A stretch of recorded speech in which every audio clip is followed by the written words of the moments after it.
नमस्कार। आदर्श शिक्षण संस्थान जोधपुर की इस ऑनलाइन कक्षा में आप सबका हार्दिक स्वागत, अभिनंदन।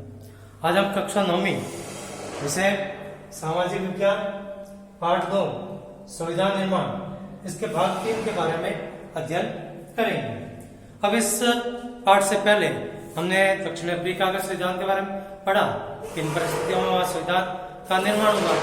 इसी प्रकार अपने देश भारत के अंदर भी संविधान निर्माण की प्रक्रिया प्रारंभ हुई। तो इसमें सबसे पहला बिंदु है भारतीय संविधान का निर्माण।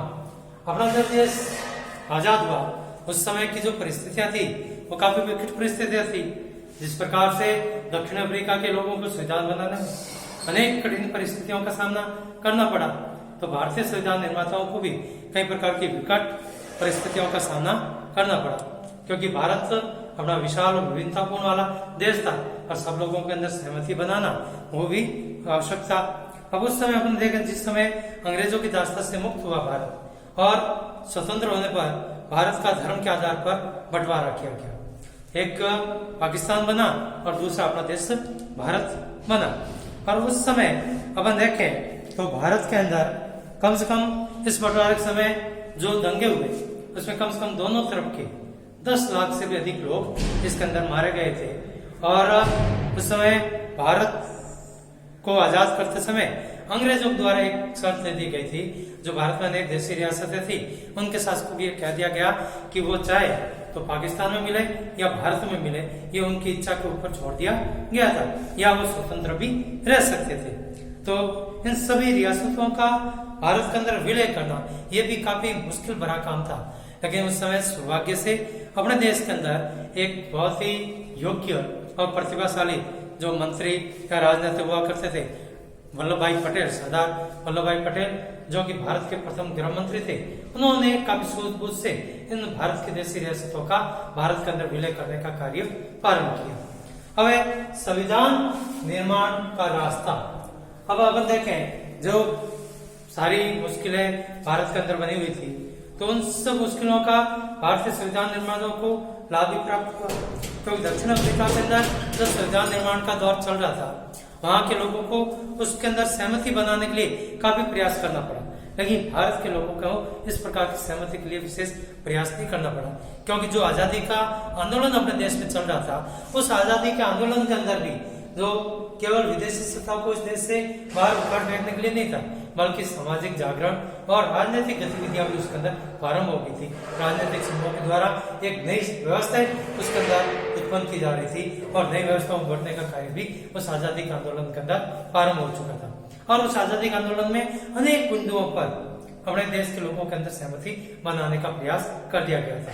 यानी कि उस समय भी कई प्रकार के मतभेद होंगे, लेकिन उन मतभेदों के बावजूद भी बुनियादी बातों पर सभी लोग एकजुट थे। जो नागरिकों की समानता होगा, बंधुत्व होगा, भेदभाव से रहित समाज होगा या अधिकार से संबंधित होगा, इन सब बातों पर सभी लोगों के अंदर एक समानता थी या एक सहमति बन चुकी थी। तो इस प्रकार के एकजुट लोग थे। अब उस समय देखें तो 1928 के अंदर कांग्रेस के दिग्गज नेता हुए मोतीलाल नेहरू, और इसके अलावा 8 और सदस्य थे। उन्होंने एक भारत का संविधान देश की आजादी से पहले भी लिख दिया था। फिर 1931 के अंदर कांग्रेस का कराची के अंदर सम्मेलन हुआ। उस सम्मेलन के अंदर भी इस जो संविधान का प्रस्ताव था उसकी एक रूपरेखा भी रखी गई, और कि आजाद भारत का संविधान किस प्रकार का होना चाहिए, यह भी उन लोगों के द्वारा मोतीलाल नेहरू और उनके जो 8 सहयोगी कांग्रेस के नेता थे, उन नेताओं के द्वारा इस संविधान को रखने का कार्य किया गया। अब ये जो दस्तावेज थे, इन दस्तावेजों में स्वतंत्र भारत के संविधान के अंदर कई प्रकार की बातें सम्मिलित की गई। एक सार्वभौमिक मताधिकार, दूसरा समानता और स्वतंत्रता का अधिकार, और अल्पसंख्यकों के अधिकारों की बात भी संविधानों के अंदर दी गई थी। नेताओं की सहमति से पूर्व ये जो बुनियादी जो मूल्य थे, ये भारतीय संविधान के अंदर सम्मिलित करने का प्रयास उस समय से भी प्रारंभ हो चुका था। यानी कि आम नेताओं के अंदर इसके बारे में सहमति बन चुकी थी।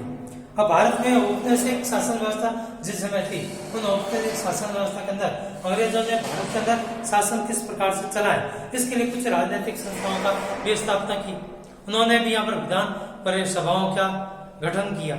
हालांकि विधानसभाओं के अंदर सार्वभौमिक मताधिकार नहीं था, लेकिन फिर भी उनके द्वारा भारतीय जो लोग थे उन लोगों को काफी सीखने का मिला, अनुभव प्राप्त हुए। तो इनके नया स्वरूप उत्पन्न करने के अंदर मदद मिली। अंग्रेजी शासन में काफी कम लोगों को वोट देने का अधिकार था, लेकिन फिर भी इन विधायकों का जो गठन किया गया था उससे भारतीयों को काफी लाभ भी प्राप्त हुआ। हालांकि ये विधायिका कमजोर थी, क्योंकि अंग्रेजों के द्वारा उनकी बातों को सुना भी नहीं जाता था। ये तो केवल भारतीय लोगों के असंतोष को दबाने के प्रयास करने के लिए उनके द्वारा ये विधायिका गठन की गई थी।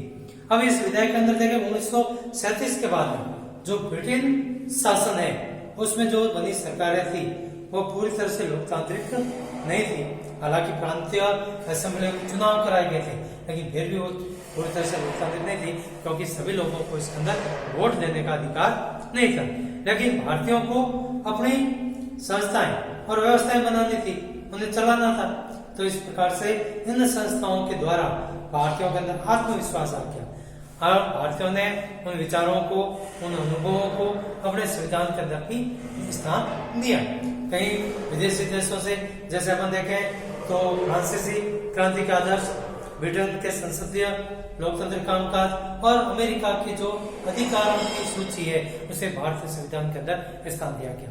भारत के जो नेता थे वो केवल नकल आधारित नहीं थे, वो ये नहीं कि विदेशी जो स्थितियां हैं उनके संविधान को नकल ऐसे कैसे होता है, वो उनके ऊपर प्रश्न उठाते थे और ये देखते थे कि वो भारत के संविधान के अनुकूल है या नहीं है, तभी वह भारत के संविधान के अंदर उनको सम्मिलित करने का कार्य उनके द्वारा किया जाता था। तो इस प्रकार से वो ये पूछते थे कि भारतीय संविधान के अनुसार ये चीजें बनी हुई है या नहीं है। अब है संविधान सभा। अब चुने हुए जो जनप्रतिनिधि होती है इनकी एक सभा होती है जो संविधान नामक दस्तावेज लिखने का कार्य करती है, तो उसे अपन संविधान सभा कहते हैं। और भारतीय संविधान सभा के जो चुनाव है वो अपन देखें तो जुलाई 1946 के अंदर हुई और इस भारतीय संविधान सभा की प्रथम बैठक दिसंबर 1946 को संपन्न की गई थी। अब उस समय यह आजादी से पहले की बात थी, लेकिन देश को स्वतंत्रता मिलने के बाद में अपने देश का विभाजन हो गया। जो पाकिस्तान की तरफ से उस समय भारत में थे, लेकिन पाकिस्तान के इलाकों में रहते थे, तो वो देश के आजाद के बाद पाकिस्तान के जो संविधान सभा के सदस्य थे वो पाकिस्तान की संविधान सभा में चले गए और जो भारत की तरफ थे वो भारतीय संविधान सभा के अंदर रह गए। तो इस प्रकार देश की आजादी के बाद में भारतीय संविधान सभा के जो सदस्य थे उनकी कुल संख्या 299 संख्या भारत के अंदर रह गई और इन्होंने अपने संविधान को बनाने में महत्वपूर्ण योगदान दिया। अब भारतीय संविधान जो लिखने के अंदर जो वाली सभा थी उसमें 299 सदस्य थे और इस प्रकार से भारत का जो संविधान है वो 26 नवंबर 1949 को बनकर तैयार हो गया, लेकिन इसको लागू करने का कार्य 26 जनवरी 1950 को किया गया और इसी कारण से अपना देश 26 जनवरी 1950 को एक गणतांत्रिक देश बना और इसी कारण से हम सभी गणतंत्र दिवस भी मनाते हैं। आज भारतीय संविधान को हम सभी मानते हैं। इसके कई प्रकार के कारण होंगे। आज विश्व में केवल संविधान सभा के सदस्यों के विचारों को व्यक्त भारत का संविधान नहीं करता, बल्कि यहाँ के लोगों को विचारों, उनकी सहमतियों को व्यक्त करने का कार्य भारतीय संविधान करता है। क्योंकि भारतीय संविधान जो है ये काफी लंबे समय के बाद लिखा गया। देश की आजादी से पहले भी इसके ऊपर काफी विचार सहमतियां बन चुकी थी।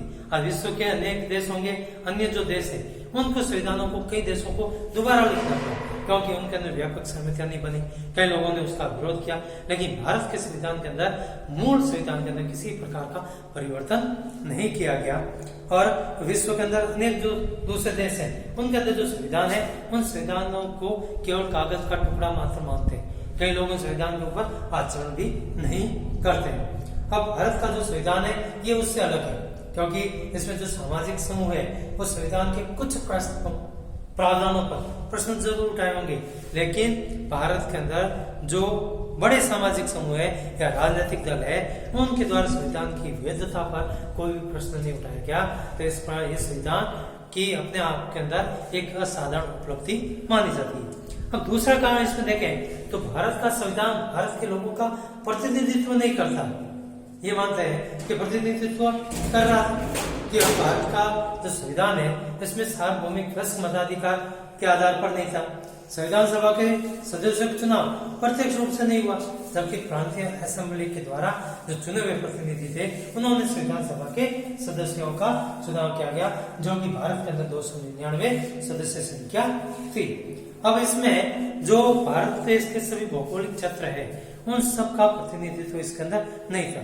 कई राजनीतिक समूह विचारों के लोग भी थे और भारतीय संविधान सभा के अंदर अधिकांश जो सदस्य थे वो भारतीय कांग्रेस पार्टी के सदस्य थे और ये कांग्रेस पार्टी के सदस्यों के अंदर सभी विचारधारा समूह के लोग भी उसके अंदर सम्मिलित थे और उन सभी के अंदर विचारधाराओं के ऊपर भी सहमति नहीं थी, एक दूसरे से कई प्रकार के मतभेद भी थे, लेकिन इन सब के बावजूद भी भारतीय संविधान के अंदर सभी वर्ग के लोगों का प्रतिनिधित्व भी कर रहा था। अब संविधान सभा का कार्य व्यवस्थित, खुला, सर्वसम्मति बनाने का प्रयास करने के सिद्धांत पर आधारित था। अब संविधान पर सहमति बनाने के प्रयास किए गए थे तो इसमें सबकी सहमति बनाई गई, इसके लिए कुछ बुनियादी सिद्धांत तय किए गए, कुछ मूल्य तय किए गए जिसमें सभी लोगों की आम सहमति बनाई गई थी। अब भारत का जो संविधान था इसके लिए बनाने के लिए एक प्रारूप समिति बनाई गई और इस प्रारूप समिति के अध्यक्ष थे डॉक्टर भीमराव अंबेडकर, जो इनके नेतृत्व में भारतीय संविधान की प्रारूप समिति बनाई गई थी। और इस प्रारूप समिति के द्वारा काफी चर्चाएं की गई, बातचीत की गई, बहसें की गई और हर प्रकार का प्रारूप की प्रत्येक धारा पर चर्चा की गई। लगभग 3 वर्षों में 114 दिन तक चर्चा की गई, गंभीर चर्चा, और हर प्रस्ताव, हर शब्द और उस चर्चा में जो क्या वाक्य थे उन सबको लिखा गया और उनको रिकॉर्ड में रखा गया और इस प्रकार से भारत का संविधान जो बनकर तैयार हुआ 2 वर्ष 11 माह और 18 दिन में बनकर तैयार हुआ था। और इस के अंदर जो चर्चाएं की गई थी, जो रिकॉर्ड के अंदर रखा गया था, इन सबको 12 खंडों के अंदर एक कॉन्स्टिट्यूट असेंबली डिबेट नाम से 12 मोटे मोटे खंड थे, उन खंडों के अंदर इसको सुरक्षित रखा गया। और आज भी संविधान की व्याख्या से संबंधित कोई प्रश्न आता है तो उन में से देखा जा सकता है और उनकी सहायता से उनका समाधान भी किया जा सकता है। तो ये प्रकार से जो बहस के दस्तावेज थे वो आज भी इनका उपयोग अपने देश के अंदर होता है। अभी यहाँ पर इसका ये भाग पूर्ण होता है। अब आज का गृह कार्य अपन देखें। गृह कार्य क्रमांक 3, पहला, भारतीय संविधान सभा की पहली बैठक कब हुई? दूसरा, संविधान की प्रारूप समिति के अध्यक्ष कौन थे? धन्यवाद।